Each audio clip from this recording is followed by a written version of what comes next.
Europe Midi. Romain Desarbres. Europe Midi, on est avec le docteur Jérôme Marty. Bonjour docteur.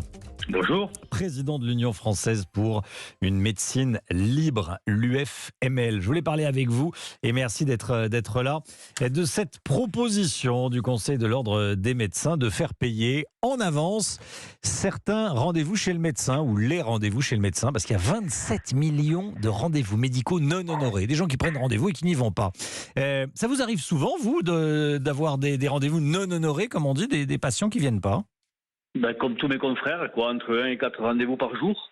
Ah oui, 1 et Donc, 4 par jour. Oui, bien sûr. Donc ça représente des heures et des heures de rendez-vous qui pourraient être offerts à d'autres patients. Sans qui ne le un sont appel. pas. C'est-à-dire que le patient appelle même pas pour dire je viens pas, quoi. C'est vraiment, oui, c'est ça. Sans un appel, malgré le fait que les plateformes de prise de rendez-vous envoient des SMS pour prévenir aux patients qu'ils ont pris un rendez-vous à cette date-là. Oui. Comment vous l'expliquez, vous, que les gens, certaines personnes se comportent comme ça? Tiens. Déjà, le profil des personnes qui se comportent comme ça, c'est des gens jeunes, entre 25 et 35 ans, en général actifs, dont tous les deux ont un métier et des enfants, et qui vivent à 100 à l'heure et qui consomment du soin. Ils consomment du soin, quoi. Il y a un certain consumérisme du soin. C'est-à-dire qu'on prend rendez-vous chez le médecin comme on va dans un supermarché ou chez le coiffeur, quoi. Exactement. On a une espèce de dérive de la façon d'appréhender le soin qui est tout à fait délétère. Vous pensez que c'est une bonne idée, vous, de payer le rendez-vous médical à l'avance ou pas? Non seulement je le pense, mais je le défends, puisque nous, on se bat là-dessus depuis 2018.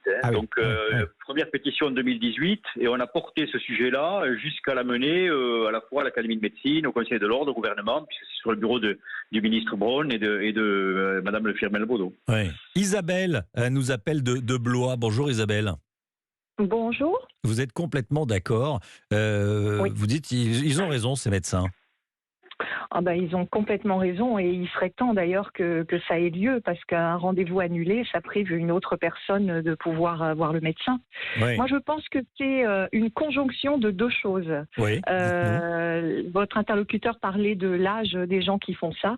En effet, c'est une perte de savoir-vivre et la modification des modes de fonctionnement. Aujourd'hui, on ne prend plus son téléphone pour prendre un rendez-vous et on ne parle plus à une secrétaire. Donc, il y a cet engagement humain en moins.